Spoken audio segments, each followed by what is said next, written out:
Gikatingad-an sa mga turista ang usa ka talagsaon nga albino o puti nga unggoy nga nasiplatan sa Kalasangan sa Senator Ninoy Aquino sa Sultan Kudarat. Balitang hatod ni Efren Mamak. May!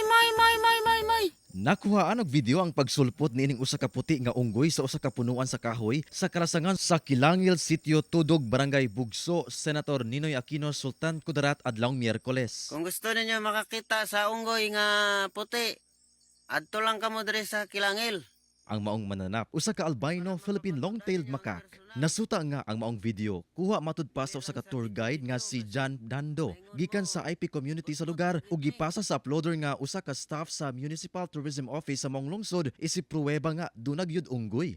Actually sir, lumalabas siya every 6 a.m. Hopefully next week, babalikan po namin siya kasi ayun nga, sabi ng mga residents, every 6 a.m. siya lumalabas. Daghan matud pagkining kaubanan sa maong lasang. According to the story po ng mga tao na nandun is hindi lang po yung nag-iisa yung albino na yun. So it's just the confirmation of the sighting po na totoo po yung kwento.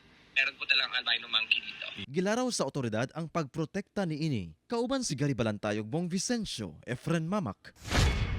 One Mindanao.